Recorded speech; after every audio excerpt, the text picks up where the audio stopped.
Good afternoon, everyone. I would like to present this in a very short and sweet manner which could involve everyone with regards to any questions and query. What I'm here to present is regarding the pharmaceutical supply chain, what is happening globally, how in India we should be going forward in doing this. As we are aware, because of the pharmaceutical landscape which continues to change in rapid pace globally, and participating companies have to develop an even more sophisticated supply chain mechanism to ensure that they meet the certain GDP guidelines, what is relevant to their organizations or supply chain.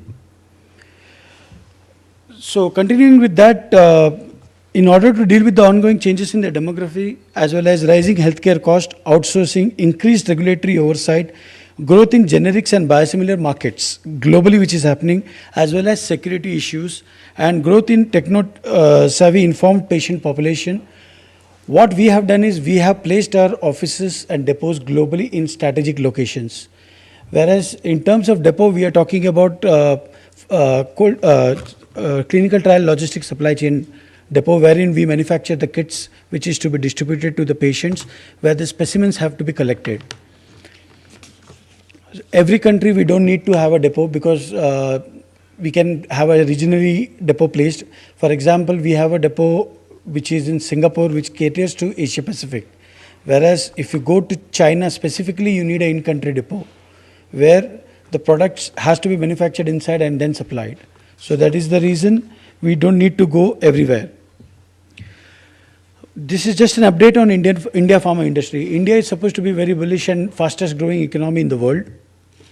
India pharmaceutical market will grow to a 55 billion USD by 2020, driven by increased affordability and market access, rapid urbanization, and economic development, raising to income and insurance.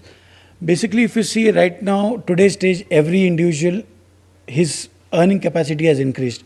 At the same time, the company which they are working for, they provide the medical facilities to the people. So in nutshell, their spending capacity has increased in the market, as well as they would like to have the best of the healthcare benefit for them as well as their families.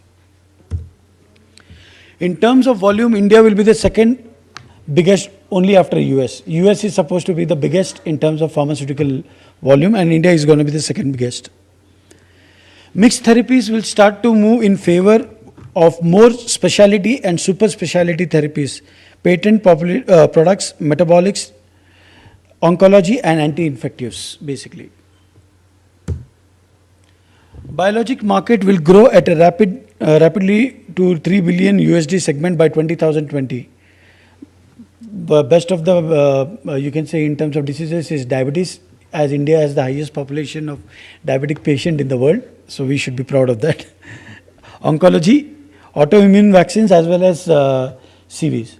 If you see in terms of vaccine in India, we have Serum Institute of India, which is supposed to be the world's largest manufacturer of vaccines.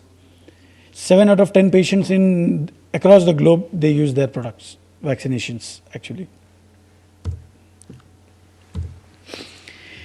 India market is dominated by generic drugs. 70 to 80% of the market volume is supplied mainly by domestic companies with the help of, which help to keep the pharmaceutical prices low, and the market is expected to continue expanding day in and day out. If you see local companies, as I said yesterday also, we have companies like Dr. Reddy's, we have companies like Wockhardt, Sun Pharmas, Lupins, which are India-based companies. And in terms of manpower, yes, India is a cheapest manpower, not you can say compared to a Sri Lanka or a Bangladesh. But yes, at the same time, we have qualified people over here to do the job. Domestic pharmaceutical companies are taking an advantage of low labor and research cost to export generic drugs to developed countries, mainly US, and lots of drugs are getting transported to WHO projects basically across the world.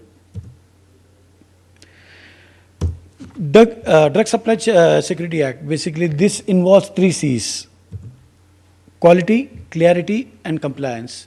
If these 3 C's are, any of the courier company which is into this field knows about it, then they have made it. So let's come to what is these 3 C's. One is master service agreement, which needs to be in place between the logistics player as well as the sponsor company. which defines the financial as well as legal terms for both the parties' interests are taken care. SOP is basically instructions how each route activity should be performed, clearly documented. Quality and technical agreement has to be in space to specify the quality parameters of the project and the part and responsibilities for execution of each and every parameter. Like today we are dealing with a lot of companies, pharmaceutical companies. To name a few, like we are dealing with IVF fertility centers. They have the embryos or the semen to be transported from point A to point B. But that entire transaction, entire cold chain has to be so specific that we don't have more than 24 hours of time or 36 hours maximum from point A, whether it will be in US or UK, to India. So we have to ensure that when we accept these consignments, we do a entire activity on the mitigation of the risk as to what can be done, what are this type of packaging, what is required, advanced custom clearance so that the shipment is not holded back in customs due to any requirements. Plus we ensure that the sender of the shipment has all the relevant document which is required by the regulatory authority to clear the shipment. That is the backward action what we take, and that is the reason till now we command a 99.8% delivery on time, and that too as per customers' satisfaction of the required temperature. Client operating process details supply chain management requirements for any specific client. For example, if a client needs point A to point B, from there his agent will pick up and he'll clear the consignment and he'll take a delivery. Those all things need to be documented, because at any given point of time when the project is over, they want to review it. We can go back and produce the document to them. Client specific operating plans, scope by country, depot to depot, because every country has a different regulatory requirements. So as per the client's requirement, this is depot to depot is there one of the services, depot to sites is one more services, pharma to depot is one services, pharma to sites is one services by country. Managing regulatory requirement, what would be required to clear the consignment? Permits, licenses, broker and master order bills, pre-validated documents, export and pre-alert procedures. Daily reporting requirement in terms of clients or to the sites from where the shipment is getting picked up, that is the frequency and what specifically. Basically, why would we need this daily reporting site is we plan our inventory based on that. As per their supply chain movement, we will be able to know, okay, this is the number of shippers which will be required, this is what has to be ready, and this has to be arranged so that they could get it on time. Communication plan and contacts, client and third party contact during transit, milestone reporting, any issues if it happens with the shipment, then escalating it so that the issue is resolved. Compliance, good distribution practice. That part of the quality assurance that ensures that the quality of a pharmaceutical product is maintained by means of adequate control of numerous activities which occur during the distribution process. Why is it required? Because human life is the most precious thing in the world. We take any medication, if it is not transported in a proper shipping condition, it can have an adverse effect when you intake it. Going forward, as per the market, I think we will be going into a more temperature controlled pharmaceutical product in the near future, wherein the temperature would range from +15 to +25 degrees centigrade, wherein the shipment has to be maintained or the pharmaceutical product has to be maintained at that specific temperature, or +2 to +8 degrees, which most of the vaccines are supposed to be kept at today's stage. And to comply with the good GDP practices, all our branches across the globe are GDP audited, certified by competent internal quality team, because every market country has a quality person who is qualified by the quality auditors, and he in turns controls the GDP activities which happens across our branches. What is this? Why we need a good distribution practice? Establish a strong and quality system, SOPs, quality manual, CAPAs, and performance indicators. Personal. Why we need? Because this being a very specific and polished and very niche market, we would need personnel who are competent enough, experienced and trained. We ensure that we give our employees ongoing training process on the latest development, what happens across in terms of custom notification, regulatory requirements, any new product or any new shippers which we are introducing in the market, any new medical regulations which is coming in. We keep them updated so that when they interact with the client, they are aware what the client wants to know about. Premises, equipment and vehicle procedures, control and maintenance. These are the key important because premises, why? Because we store the drugs into that premise. So that premises has to be GDP compliant, it has to be spick and span, free of all the rodents or any pest control, this thing. Plus, it has to be properly securitized so that any wrong person cannot enter the premises or any of the shipment inside the premises cannot be opened by any person. That is the type of security which we go down into. Equipment has to be validated because we are in a cold chain logistics. The kind of equipment can be a TCV, temperature control vehicle. Equipment can be a temperature control shippers. Because right now we are using a shipper which is called as a Credo system. It was used by the US military when they were, the military was in Middle East, when they were fighting to carry the soldiers' blood or vaccines to the site or from the site. So after that, it was launched in the market and Markin is doing the distribution of that shipper. The beauty of this shipper is it is a very high-end box, very light, very compact. More product can be kept inside and the minimum validation what it can give is 96 hours. So if you send a shipment in +2 to +8 degree, say from Kalahari Desert and you are sending it to Chile and you want to maintain a 2 to 8 degree temperature, it can maintain because no outside air enters inside. That's why the equipment has to be the state of the art. Third is the vehicle. Because when we send the vehicle for the pickup, we have to ensure that the vehicle is new, brand new. It has all the features such as GPS, whatever is required so that the vehicle could be tracked in case of any emergencies or in case of any instructions to be given, it can be communicated to the driver as well as the person who's going for the pickup.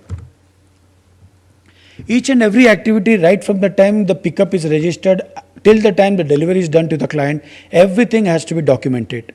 That is a part of the quality process or a good distribution practices, what any logistics company needs to follow.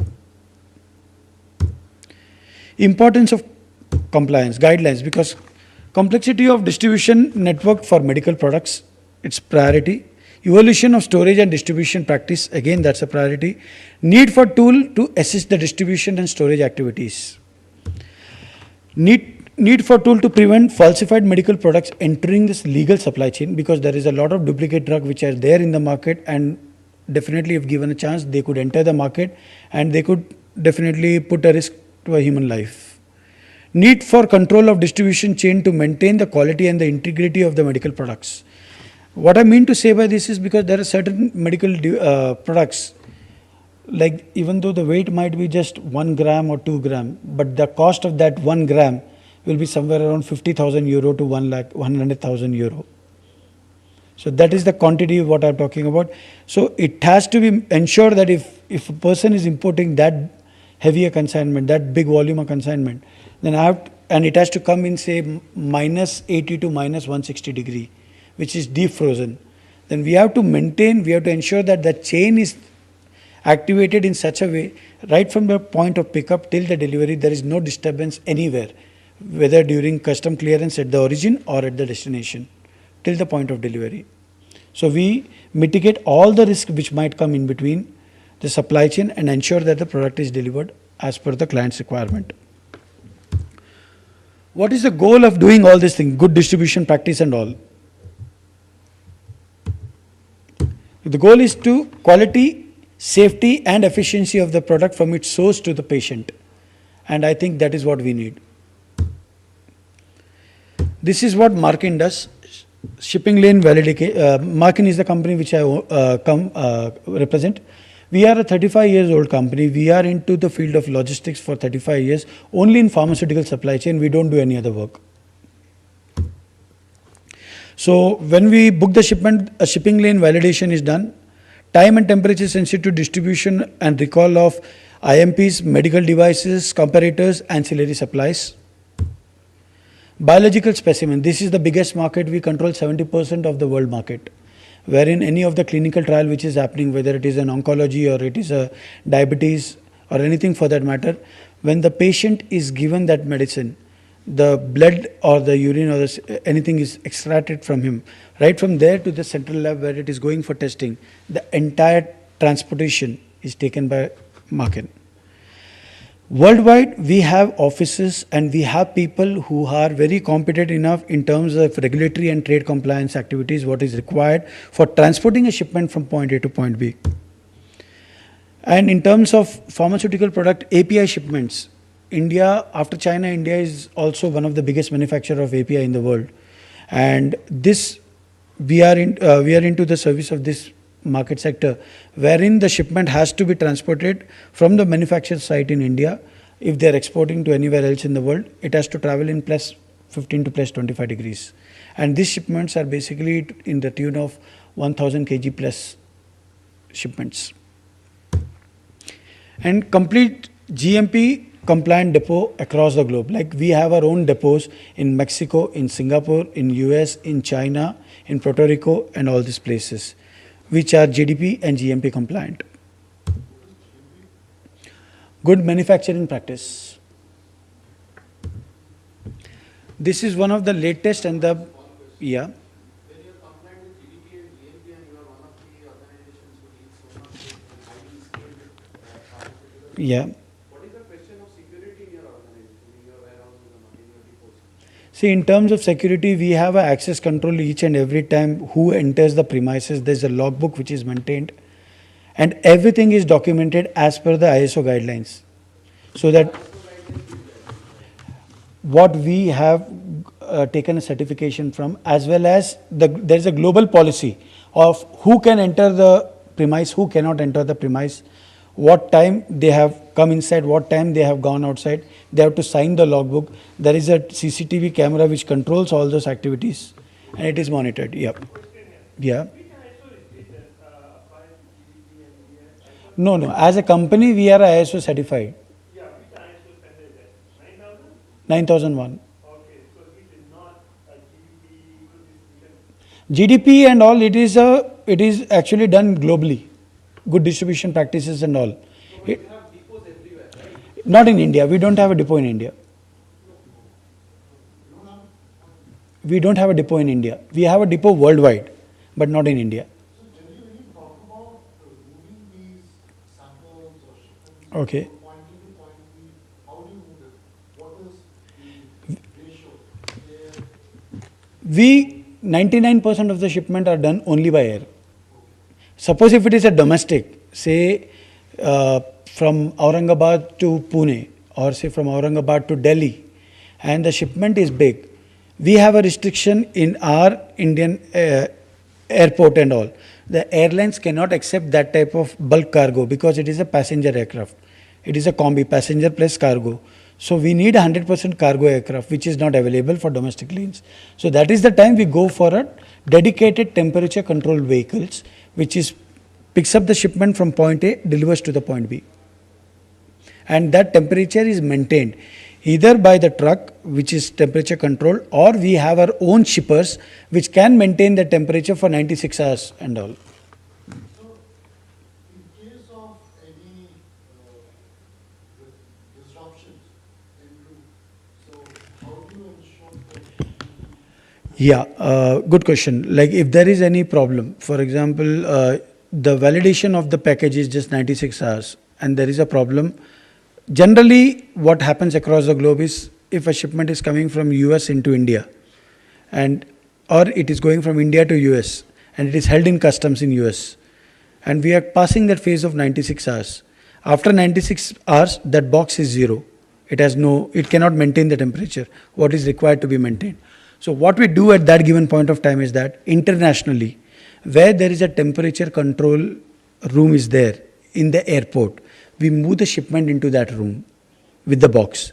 So the box automatically hibernates into the required temperature again, which can continue for next 24 to 48 hours. If it doesn't happen by any chance, what we do is that We take it to the temperature control room. Once the custom clearance process is complete, there is a temperature control vehicle which is waiting outside the airport, cargo complex.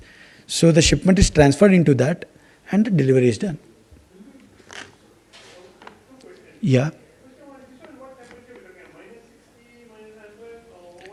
See, there worldwide hit in terms of temperature maximum usage is +2 to +8 degrees, in which the vaccines are sent across. +15 to +25 degrees, where large molecule, small molecule drugs are sent across. Then you have -180 degree also, which is, yes, which is defrozen, wherein you have embryos, then you have certain yeah, for -180 we use liquid nitrogen shippers. It is transferred in there. Are you in any way certified with the WHO, GDP, practices? We have to be. We have to be. I think so. No, because it is driven by my global office, US head office. I just want to know who in India is certifying you, and is it certification? No, we have an internal certification. They are not certified on every site basis, buyers or the sellers. See, we don't give any insurance. We are governed as per the IATA regulations as a carrier. Carrier is IATA, 99% through air cargo. So generally the penalty is somewhere around $1 or something of that sort. Yeah, but But no depot in India is something very. no, we don't have to have a depot in India, because the thing is, if you see for the past 8 years, the clinical trial market in India has actually zeroed down to anything. Earlier it was one of the best market, but because of the regulatory hurdles what had come in, India has lost the charm. And in fact, countries like Thailand, Taiwan, those people have picked up the market, Sri Lanka and all. India has lost it in the bargain. So all the domestic companies also today are doing the studies out of India, not in India. Can I continue? Yeah. Yeah, thank you. And this is one of the best services what we have introduced in the market, that is direct to patients. Generally what happens is that when there is a clinical trial which is happening, if a patient is not well or is very critical on the third stage of, say, cancer, he is bedridden, he cannot get up from the bed. Or suppose if it is any other disease, diabetic, the person is very old, he cannot come to the center to give his specimens and all. That is the time what Markin does is, Markin has an association with nursing agencies. So, as per the requirement, the nurses are deployed at a specific time to the patient's house with the requirement of all the syringes and all. These are all trained nurses. They are not Markin employees. They are already certified by the government authorities over there. So they withdraw the blood or urine sample, whatever is required for the testing. It is handed over to Markin, and Markin picks it up, maintains in that specific temperature with our packaging, and we bring it to the testing lab. This is one of the best and the most sought after product which is happening globally. We have not yet launched it in India because of the scenario of the clinical trial which is happening. But going forward, yes, this is what is coming in. No. No. Metropolis labs, if you see, they are not into clinical trial. They are not into clinical trial. We are not talking about yeah, those are basically, if you see Dr. Fatke's or Dr. Lal's, these are all what? Pathology centers. Correct. We are not talking about pathology centers. I am talking about, this is phase 1, phase 2, phase 3 clinical trial. These are patients who are infected. They are taking the trial medication. And for that, to test the efficacy of that medication, they need to give, once the medication has been taken, the blood or the urine or the saliva has to be withdrawn and it has to be tested. And that has to travel in a specific temperature. Assembly of shipment and biological sample kits. This is one of the kit building facility what we have set across in Germany. Active and passive temperature control packaging solutions what we offer to our clients. Preclinical services. Basically, this is one of the most exciting, wherein you transport live animals like rabbits, rats for testing. I think no one is there from the Animal Welfare Committee. And 4PL logistics. Thank you.